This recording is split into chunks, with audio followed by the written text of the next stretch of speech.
सादर नमस्कार, सादर जय जिनेंद्र। क्षमा न्यूज चैनल, कहीं भी कभी भी सही और सकारात्मक समाचारों के लिए देखना और सुनना न भूलें। साथ में आपसे विनम्र निवेदन है कि यदि आपने इस चैनल को सब्सक्राइब नहीं किया है तो कृपया अवश्य कीजिए और शेयर और लाइक करना ना भूलें। टाइम लगता है। मेरा नाम आसिफ है, मैं जबलपुर मध्य प्रदेश से। सर, हम एरोपोनिक्स के थ्रू पोटैटो सीड्स बनाते हैं। ऐसा ही।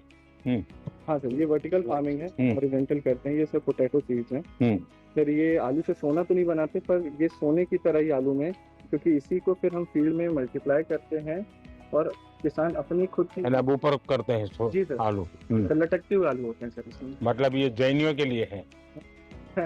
ये जैन आलू है।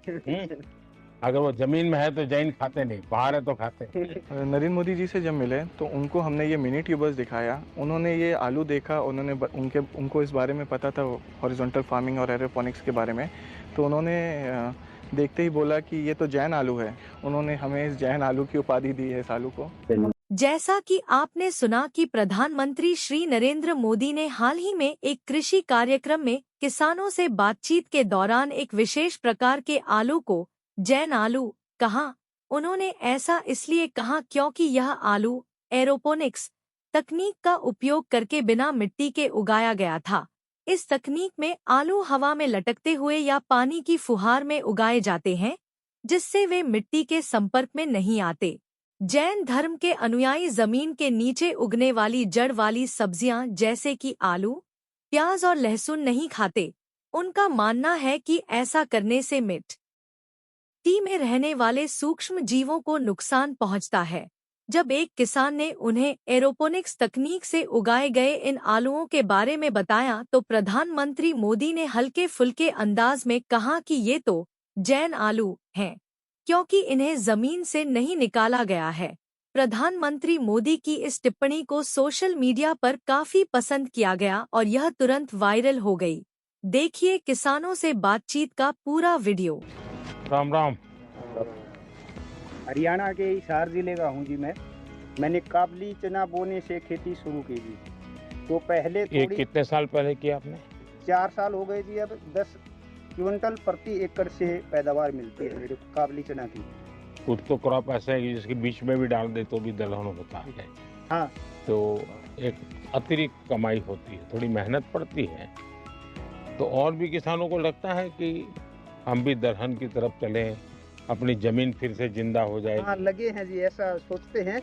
मैं ये बताता हूँ किसानों को कि भी हम दलहन की फसल चना की बोएंगे तो हमें ये फसल तो मिले ही और अगली फसल के लिए भी चना हमारी जमीन में या अन्य दालों वाली फसलें कोई भी और हमें हमारी जमीन में नाइट्रोजन छोड़ती है, तो अगली फसल भी अच्छी होती है। जीवन में ऐसा पहला मौका मिला है कि हम प्रधानमंत्री से मिले हैं। बड़े अच्छे प्रधानमंत्री हैं, किसान से और एक साधारण आदमी तक वो लगाव रखते हैं। और मैं किसान उत्पादक संगठन अभी देख रहा हूँ सर, मैं उसमें सीए हूँ और मैं खेती भी करता हूँ दाल की। हमारे 16 बीघा जमीन है घर की। मैं चना करता हूँ गेहूं, और हमने महिलाओं के 20 महिलाओं का ग्रुप बना रखा है गाँव में। तो हम उनसे चना लहसुन पापड़ ये बना रहे हैं, क्योंकि हमारे जो ऑडियो पे उसमें लहसुन। अच्छा, वहीं पर उसका आपका प्रोडक्ट भी कर लेते हैं? हाँ, तो किसी प्रोडक्ट का नाम रखा है कि जो हमारा गाँव दुगारी है सर, उसी के नाम से हमने ब्रांड नेम रखा है दुगारी वाले। अच्छा। हाँ, चना लहसुन पापड़। दुगारी वाले चना लहसुन पापड़। तो लोग ले जाते हैं? जी सर, हमने है ना, एक तो जैम है, गवर्नमेंट पोर्टल है जैम, उस पे रजिस्टर है, तो सर आर्मी वाले सर उसमें खरीदते हैं। तो पूरे राजस्थान में मालूम है ये सर ऑल इंडिया में सर बिक रहा है सर। अच्छा। हाँ, और भी लोग बनाते हैं क्या? लेके आते और भी सर बनाते होंगे सर। हमारे जो किसान की महिलाएं, ये आप सबको खिलाना पड़ेगा। हाँ बिल्कुल सर, बिल्कुल। रोंगटे खड़े हो गए थे हमारे कि असर से कैसे मिलेंगे। और जैसे वो आए तो एकदम उनकी चमक देख के हम शब्द नहीं है कि क्या बोले। अब एकदम अलग था वो मोमेंट। दलहन की खेती करता हूँ मैं 2013-14 से 1 एकड़ से स्टार्ट करके 13-14 एकड़ तक मैंने चने की खेती की जी। हाँ, पहले 1 एकड़ पे चना किया, बाकी जगह पे दूसरा कर रहे थे। हाँ जी, दूसरा। अभी धीरे धीरे आपने इसको बढ़ा दिया। वो मैंने 13 से 14 एकड़ पे ले आया जी मैं। हाँ। और आपकी आय में क्या फर्क हुआ? आय में तो जी अच्छी क्वालिटी के बीज चुनते गए साल दर साल। हाँ। और पैदावार बढ़ती गई। जो शाकाहारी लोग हैं उन लोगों को तो दलहन से ही प्रोटीन मिलता है। तो ऐसी स्थिति में आपको लगता है कि जब आप दलहन करते हैं सिर्फ अपने जेब भरते, ऐसा नहीं, आप समाज का भी बहुत बड़ा भला करते हैं। अभी हमारे खेत तो छोटे छोटे हैं, जोत बहुत छोटी होती है और उसके कारण कुछ भी प्रयोग करे तो बेचारा अकेला पड़ जाता है। लेकिन मान लीजिए आपने 200 किसान इकट्ठे हुए और तय किया कि भाई हम 200 किसानों की जितनी जमीन भी है, 400 बीघा 500 बीघा जो भी है, एक या दो जो भी चीज तय करे वो ही करेंगे और फिर उसका बड़ा मार्केटिंग करेंगे। ऐसे तो क्या उसको किसानों को ज्यादा लाभ होता है? बिल्कुल होता है सर। हम लगभग 1200 एकड़ में रेसिड्यू फ्री फार्मिंग कर रहे हैं काबुली के ऊपर। तो जो पहले वो जो माल बेच रहे थे उनसे उन्हें काफी फायदा, यानी सब किसान अब मान गए हैं, उसके कारण आपको मेहनत भी कम पड़ती होगी क्योंकि हमने एक ऐसा सिस्टम बना दिया। बीट जिले से। कहाँ से? बीट जिला। वहाँ तो पानी की दिक्कत रहती है। इसलिए आपने जो अभी धन धान्य की योजना चालू की है, इसलिए आपका बहुत सारा शुक्रिया। चलिए धन्यवाद। अब जैसे हम मिलेट के लिए लगे हैं सब जगह पे, जो पुरानी हमारी परंपरा थी, बाजरा हो, ज्वार हो, ये सारी चीज़ें, अब दुनिया में बहुत बड़ा मार्केट हो रहा है। और जहाँ पानी नहीं है ऐसी भूमि पर भी किसान अपनी कमाई कर सकता है। मिलेट भी बने। हाँ, मिलेट भी करते हैं। क्या क्या करते हैं उसमें? बाजरा है, ज्वार है, भगर, रावे, नाचनी, ऐसा वो अभी भी खाते हैं लोग? खाते हैं ना। अच्छा। सब खाते हैं। और इसी के साथ साथ जब हम कस्टमर को देते हैं, बॉम्बे में है, उन्होंने बातचीत इतनी की और ऐसा लगा कि ये कोई प्रधानमंत्री नहीं है, हमारे घर के आदमी है। हमारे तरफ मैं अरहर की खेती करता हूँ। युवाओं को मैं बोलूँगा कि आप इसमें इंटरेस्ट दिखाइए, किसानों का भी फायदा होगा, आपका भी एज ए बिजनेस सोच रही है। मैं एक समूह से जुड़ी हुई महिला हूँ। मैंने अभी 2023 में समूह ज्वाइन किया था और मैंने अपनी 5 बीघा खेती है, उसमें मैंने मूंग का उत्पादन शुरू किया। साहब, आपके जो पीएम सम्मान निधि है वो तो हमारे लिए एकदम वरदान है। बहुत बड़ा वरदान है हमारे लिए। आप जो हमें आपसे जो 6000 साल का मिलता है, हमें उससे बहुत आसानी हो जाती है। जैसे कि समय समय पर हम उससे अपनी बीज लेना, जुताई कराना खेत का, वो तो हमारे लिए बहुत ही बड़ा वरदान है। अच्छा, कभी ये मन करता है कि धीरे धीरे फर्टिलाइजर कम करें? जी, हम जो क्योंकि कभी हमने ये भी सोचना चाहिए जी, ये हमारी माँ है, उस माँ को अगर हम ऐसी चीजें खिलाते पिलाते रहेंगे तो कितने दिन जिंदा रहेगी? ये बात किसानों में होती है। तो जब उसके दिमाग में ये भर जाता है ना कि भाई मुझे बच्चों को अच्छी जमीन देनी है, ऐसी टुकड़ा नहीं देना है, यानी बिल्कुल धन धान्य से भरी हुई ऐसी जमीन देनी है, तो फिर उसको लगेगा कि मैं नुकसान नहीं करूं। एक काम आप किसान मदद कर सकते हैं। जय मान लीजिए किसी के पास 4 बीघा जमीन है, आप उसको एकदम को उसको प्राकृतिक खेती कहोगे तो हिम्मत ही नहीं करेगा, भाई भूखा मर जाऊंगा। लेकिन उसको ये कहेगा भाई ठीक है, हमारी बात मत मानो, इसके 4 टुकड़े कर दो, एक बीघा में हम जो कहते वो करो, 3 में तुम जो करते थे वही करो, 2 साल तक हमारे साथ चलो, तो उसको सफलता मिलेगी। फिर वो 1 के 1.5 करेगा, 1.5 के 2 करेगा, फिर उसका विश्वास है। हम एकदम से कहेंगे नहीं 4 बीघा बंद कर दो और ये कर दो, तो संभव नहीं है। वो खाएगा क्या, बेचा डरता है वो। मैं चने और मसूर और उड़द की खेती करता हूँ सर, और वैसे तो जमीन कम है मेरे पास, 2 एकड़ है, ज्यादा नहीं, पर थोड़े थोड़े हिस्सों में सर मैं कर लेता हूँ। देखिए किसान 2 एकड़ में भी मिलकर कर देता है। उसको जमीन कितनी छोटी है बड़ी है नहीं, उसका दिमाग बहुत बड़ा होता है जी, साहब हिम्मत बहुत बड़ी होती है। अच्छा, आपको कभी ये विचार आया कि चलो मेड़ पर हम बाढ़ करते हैं, पड़ोस वाला घुस न जाए, वो भी बाढ़ करता है और 1.5-2 मीटर जमीन हमारी खराब हो जाती है। अगर मिल करके वहाँ सोलर लगा दे, उसका सोलर उधर की तरफ झुकेगा, आपका सोलर इधर झुकेगा, आपकी बिजली आप कमा के बेच के दोगे, वो बिजली वो बेच देगा। हाँ, ये दिशा में जाना चाहिए। सरकार पैसे देती है इसके लिए, उसी दिशा में जाना चाहिए।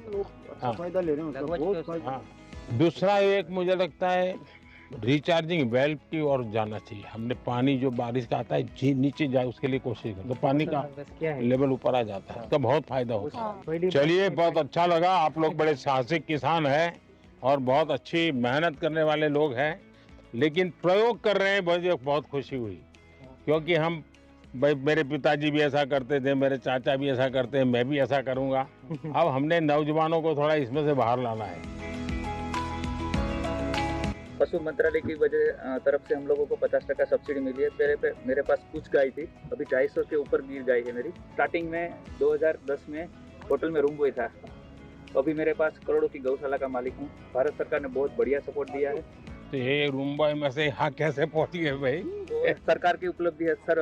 आपकी इतनी गाय है तो क्या खुद ही रखते हैं कि गाय लोगों को भी देते हैं? अभी मैंने जो आदिवासी महिला है जो ऑर्गेनिक खेती करती है और गरीब है, उसको मैंने 63 गाय गिफ्ट की है, बछड़ियाँ मेरी तरफ से। हाँ, देखिए मैं काशी का सांसद हूँ, तो मैं एक प्रयोग करता हूँ। मैंने वहाँ गिर गाय करीब 100 परिवार को दी है और उनसे शर्त की है कि जो पहली बछड़ी होगी वो आपको मुझे वापस देनी है, जो वापस देते वो दूसरे परिवार को देता। 2020 के समय में सर, जब पूरी दुनिया बंद हो गई थी, उसके बाद रिसर्च किया, थोड़ा सा और पढ़ा, उसके बाद डिपार्टमेंट गए हरिद्वार में, तो वहाँ से प्रधानमंत्री मत्स्य संपदा योजना के बारे में पता चला।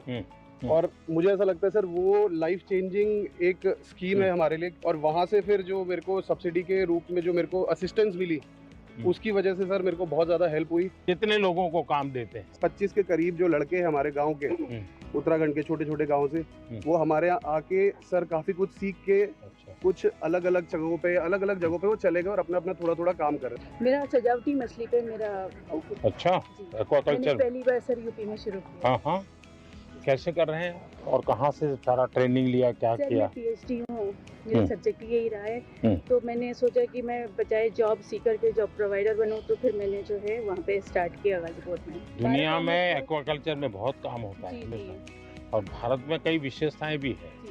हमने उस तरफ ध्यान दिया तो बहुत बड़ा मार्केट है। प्रधानमंत्री मत्स्य संपदा योजना एक स्टार्टअप फार्मर्स के लिए बहुत बड़ी होप है। आपका जो सपना है कि गांव अगर समृद्ध होगा तो देश समृद्ध होगा, तो मैं सरायकेला में हाथीमारा गांव में वहाँ पे 125 गरीब जनजाति और हो जाति फैमिली को अडॉप्ट कर लिया और वहाँ पे मेरा इंटीग्रेटेड फार्मिंग का हमने आयाम चालू। आपकी पढ़ाई भी इसमें हुई या पहले से कहीं ट्रेनिंग ली, कैसे मन कर गया इसमें? सर, आप मेरे आदर्श रहे। अरे भाई आपने देश को आह्वान किया था कि जॉब सीकर की जगह पे जॉब गिवर बनो। पूरी दुनिया में टाटा स्टील अपना प्रोडक्ट बेचती है, मेरे प्रोडक्ट को टाटा स्टील बेचती है। वाह बढ़िया। सर, मेरे आराध्य रहे हैं, मेरे प्रेरणा स्रोत रहे हैं, मेरे गुरु रहे हैं और मेरे पूरे जीवन का इम्पैक्ट उनके छोटे छोटे एडवाइस, उनके छोटे छोटे बातों को लेके परिवर्तित होता रहा है। जी, मैं सखी ऑर्गेनाइजेशन से जुड़ी हूँ और हमारा सफ़र 20 महिलाओं से शुरू होकर आज 90,000 महिलाएं। 90,000? जी सर, 90,000 महिलाएं काम कर रही हैं और वो दूध बेचकर एक अच्छी इनकम ले रही हैं और हमने आज तक 14,000 प्लस लखपति दीदियाँ भी बनाई हैं। आप तो सर मेरे कल बता रही हो। मेरा बस यहाँ अच्छा फिशिंग बोट है, मच्छी वाला हूँ। अभी आपका स्कीम का वजह से प्रधानमंत्री मत्स्य संपदा योजना स्कीम का वजह से आइस प्लान भी हुआ, कोस्टर जी हुआ।